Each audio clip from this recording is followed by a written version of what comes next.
Pasal kita ini hadis Nabi SAW, riwayat Imam Muslim. Tadi itu riwayat Imam Muslim, ini juga riwayat Imam Muslim dan Imam Tirmidzi. Umar bin Khattab radhiyallahu anhu menceritakan sabda Nabi SAW, "Ma minkum min ahadin yatawadda'u fayusbighul wudu'a thumma yaqul asyhadu an la ilaha illallah wahdahu la syarika lah wa asyhadu anna Muhammadan abduhu wa rasuluh illa futihat lahu abwabul jannati tsamaniyah yadkhulu min ayyaha sya'." Tidak ada seorang pun dari kalian berwudu lalu menyempurnakan wudunya, kemudian mengucapkan asyhadu an la ilaha illallah wahdahu la syarikalah wa asyhadu anna Muhammadan abduhu wa rasuluh. Aku bersaksi bahwasanya tidak ada Tuhan yang paling berhak disembah diibadahi kecuali Allah dan tidak ada sekutu baginya, dan aku bersaksi bahwasanya Muhammad benar-benar hamba dan utusannya, melainkan dibukakan baginya 8 pintu surga. Ia dapat memasukinya dari mana saja ia suka. Apa ini? Wudu, hanya wudu. Wudu terus syahadat. Kenapa malas wudu? Ini yang masih malas wudu kalau mau tidur nih, siapa ini? Hah? Kenapa malas wudu mau tidur? Wudu, Nabi SAW suruh.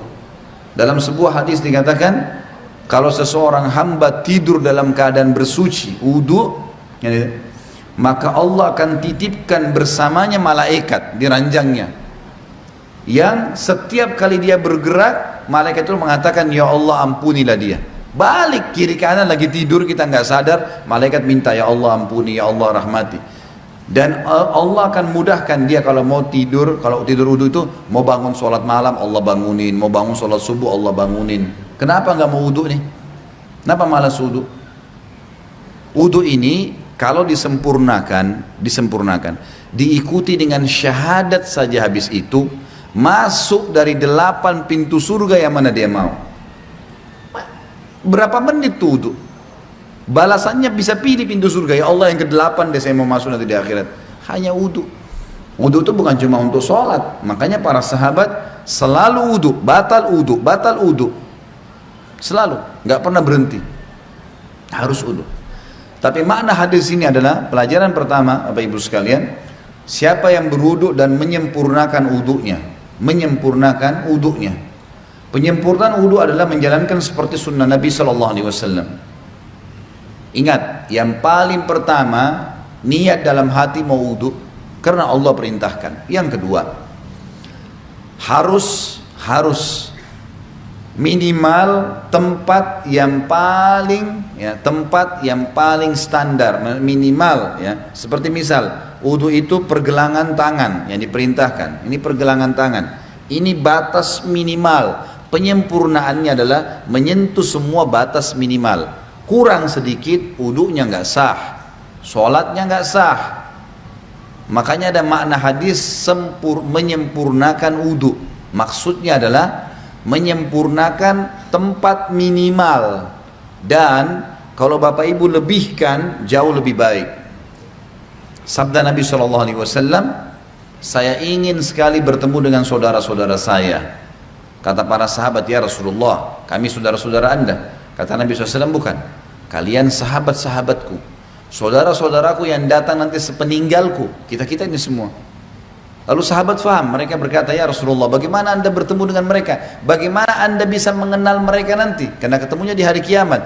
Kita ketemu dengan Nabi SAW kapan? Di hari kebangkitan, mahsyar. Bagaimana Anda mengenal mereka sementara Anda tidak mungkin kenal mereka, tidak pernah ketemu, mereka juga tidak pernah ketemu dengan Anda. Kata Nabi SAW, sungguh dari tempat-tempat wudunya umatku akan keluar cahaya yang terang, dan tidak ada itu pada umat yang lain. Makna juga daripada hadis ini, kata ulama, adalah wudu itu hanya ada pada umat Muhammad SAW. Makna hadis itu karena dikatakan akan keluar cahaya dari tempat-tempat wudunya umatku. Maksudnya kalau umat-umat lain juga ada wudunya, berarti keluar cahaya juga. Sudah dibedain. Kata Nabi SAW, keluar nanti dari tempat-tempat wudu kita keluar cahaya semuanya. Dan bukankah seseorang yang memiliki kuda-kuda yang banyak bisa membedakan antara kuda-kuda itu bila ada kuda yang keempat kakinya berbulu warna putih, warna apapun badannya, tapi keempat tangannya kakinya itu berwarna ada bulu putihnya. Riwayat lain dikatakan keempat kakinya dan bagian dahinya, rambut di bagian dahinya berwarna putih. Pasti bisa dibedakan, oh ini kuda lain, karena warnanya kombinasi putih sama yang lainnya.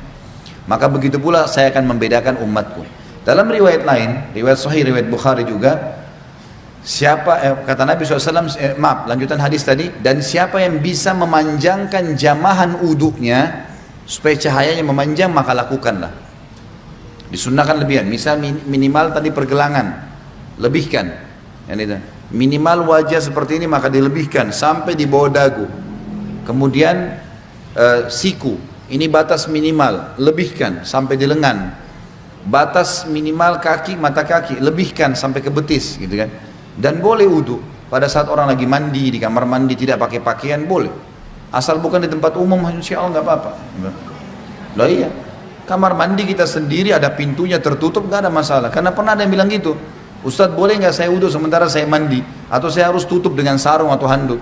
Kalau sendirian nggak ada masalah, nggak ada larangan di situ.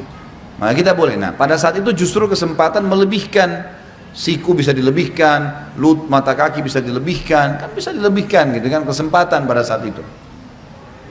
Wudu yang benar, yang dikatakan sempurna adalah, contohnya, mengambil air dengan dua telapak tangan kanan, dua telapak tangan, kemudian kalau keran lagi jalan juga begitu, menarik dari sisi punggung kanan ke pergelangan dengan tangan kiri. Ini dulu dimulai tarik dari sini, dilebihkan ini batas minimal, lebihkan.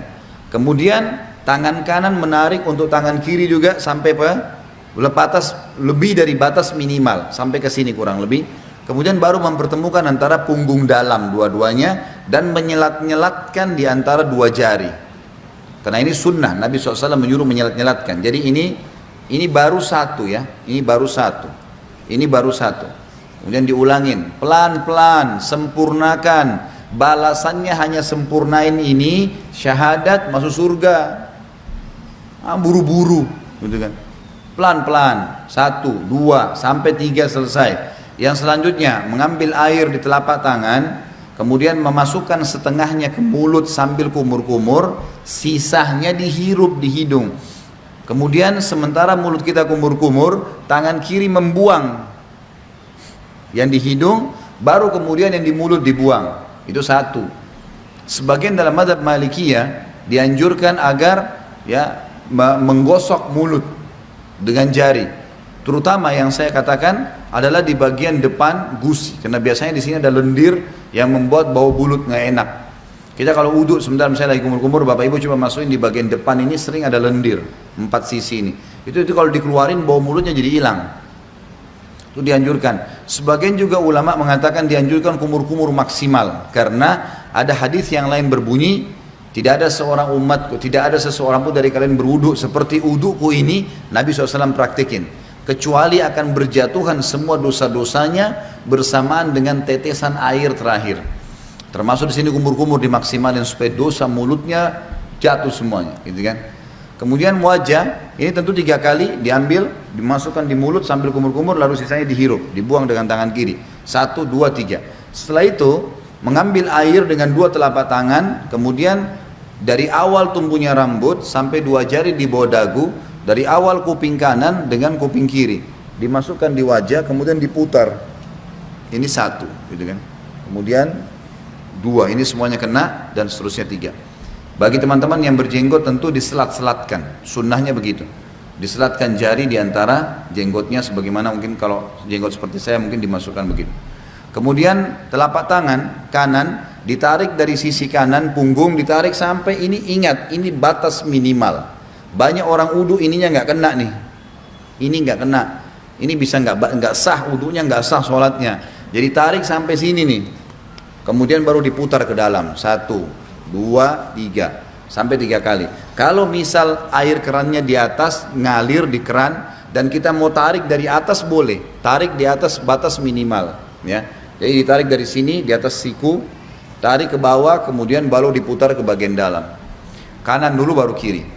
Setelah itu baru kepala. Kepala ini diambil air, sunnah Nabi SAW ditarik dari awal kepala sampai ke tengkuk ya, sampai ke batang leher, kemudian ditarik lagi ke atas kembali, lalu jari telunjuk masuk ke dalam lubang, ibu jari mutar di belakang. Satu, ya. Ini satu-satunya yang dilakukan satu kali saja. Kalau semua tadi anggota tubuh, telapak tangan, tangan sampai siku, wajah, ini semua tiga kali. Kumur-kumur, bersihkan hidung semua 3 kali. Kecuali kepala cuma sekali.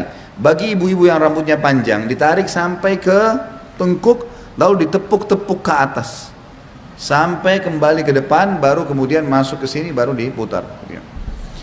Selanjutnya telapak kaki, dibasuh minimal mata kaki, lebihkan ke atas. Lebihkan ke atas supaya memang sempurna.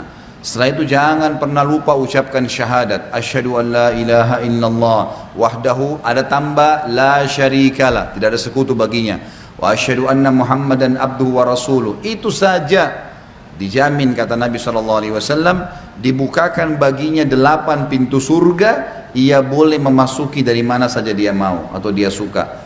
Di dalam hadis yang lain disebutkan bahwasanya Nabi SAW bersabda, riwayat Imam Tirmidzi, siapa yang membaca setelah syahadat Allahumma ja'alni minat tawwabina, sebaiknya dia membaca setelah syahadat Allahumma ja'alni minat tawwabina waj'alni minal mutatahhirin. Ya Allah, jadikanlah saya selalu orang-orang yang bertaubat, dan jadikan saya orang-orang yang selalu bersuci, bersih. Allahu a'lam.